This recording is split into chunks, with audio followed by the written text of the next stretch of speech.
And we are talking about the six-step empowerment model that we're using to transform lives in Ghana. And I want to share the screen. And okay, next, set up the, okay. We are not doing charity any longer with the Rotary Foundation projects. We're doing the six-step empowerment model, and it's such an extraordinary change. And the first step of that is to understand that empowerment is the future of doing good in the world. And it's not about us any longer. It's about the communities changing their own lives. And so the first step is asking the community, what is your vision and what is your dream to transform the world and to transform your community? And what are you going to do about it? So we tell them, if you lead, we will follow you. And if you raise money, we will raise money. If you do nothing, we will do nothing. So when we go to a community, we're looking for the local leaders. And District Chief Charity Duomo is the district leader or the county administrator for the Tain district in Ghana. And she has such a passion for her people and a vision for what needs to get done. And Frank Kofi Owusu-Deborah, he is the current assistant governor for his area in central Ghana.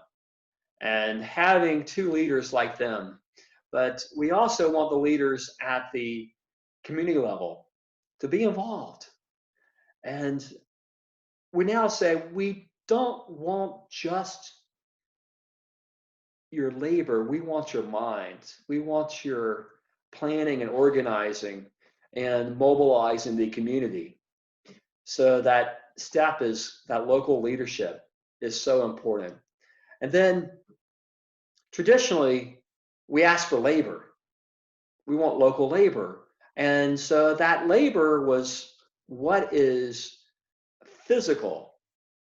But now that labor, we want mental local labor. We want them to be thinking and planning and organizing. And it's not just moving stones or gravel or sand, but it's everything, every aspect of a project. And so we want that labor to be local.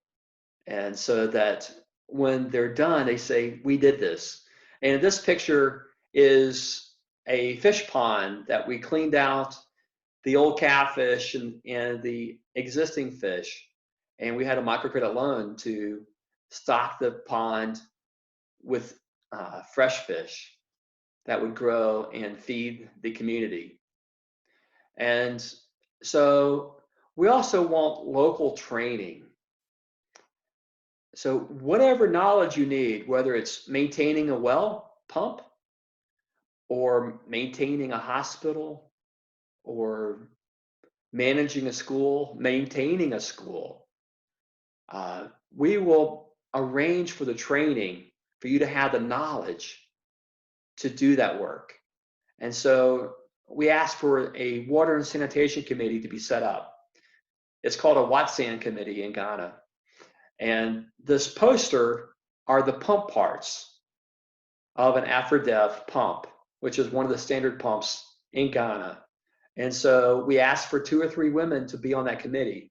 And then we trained them how to maintain this well and how to collect money so that when the pump breaks down, they have the money to repair that pump. So training is so key. And then we want local funding. And this was an amazing community. It's the Abansiri Passbook. And what it shows is regular contributions. And I should have a more current photograph of their passbook. They continue to add money. They continue to do repairs. And so it's so critical now that the community raises money to drill their own well.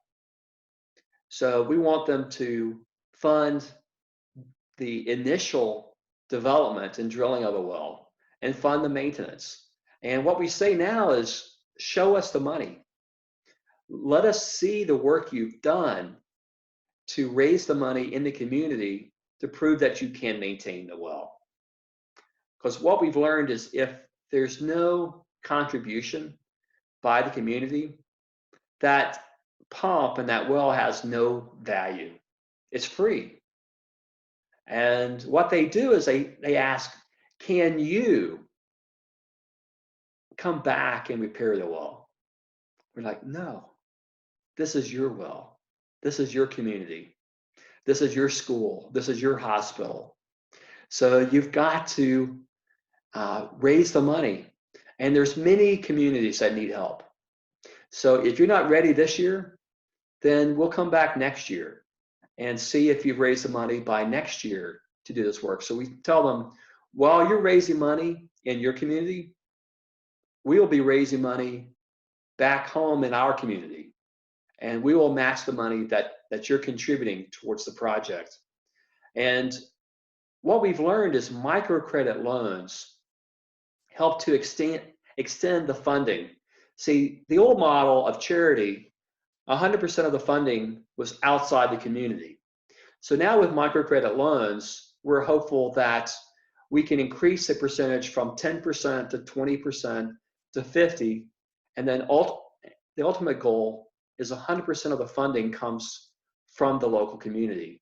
And microcredit loans provide loans for small businesses, women-led businesses, and groups of women who are traders or in a specific business where they're working together and they're held accountable together. It's called lending groups.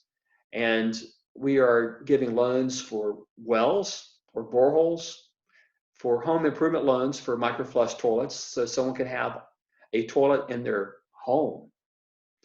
And the loans are doing an amazing job of increasing the productivity of a farm by buying better seeds, buying fertilizer, and funding this through loans, or allowing the community to make a chicken coop, and the loan pays for the chicks that will be raised in that chicken coop to lay eggs, so they can sell eggs and then later sell the meat.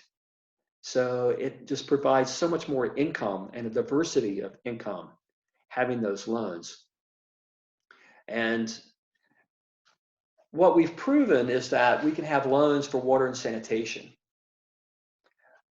We went to many organizations in the US that did microfinance, and no one believed that you could get a loan for water and sanitation and have it work. But if the community is paying for the water each month or by the bucket, then that well is an income producing asset for that community, and they can pay back that loan. Sanitation is one of those things where they have to have other income to pay back the toilet, but they save on disease and pollution of their water source. So sanitation is really, really important. And charities fill the funding gap.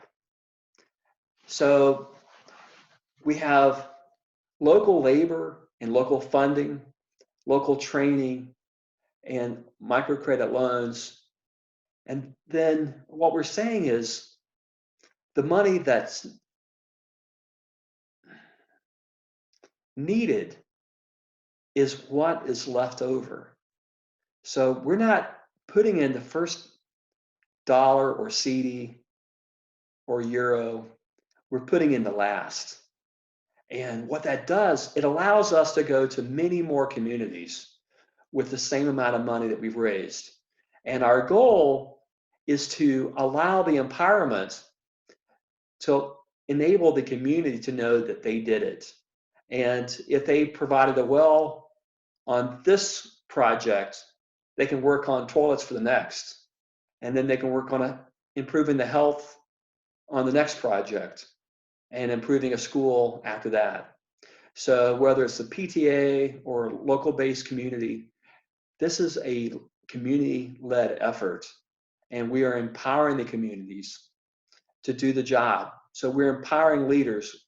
What we say is we're not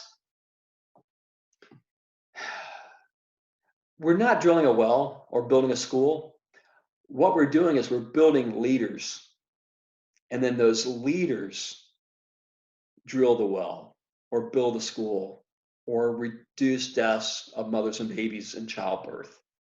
And so we really want you to consider on your next project to consider empowerment. And we have proven that it's worked over many years. We have $1 million worth of loans because the grant 3 years ago, that money has been loaned out 6 times. And the grant from 2 years ago has been loaned out 4 times. And the grant from last year has been loaned out twice, which is the requirement for the Rotary Foundation. And so now all the grant money was loans, but the portion that was loans has now had $1 million impact of just the loans. That doesn't count the income from the farmers and from the business people from those loans. So we can transform lives now with empowerment.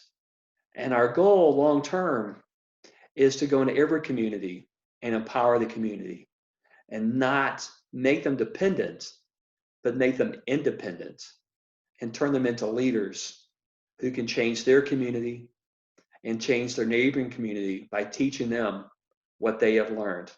So thank you. This is Walter Hughes from the Rocky Mountain Rotary Club, and we're talking about empowerment and projects around the world.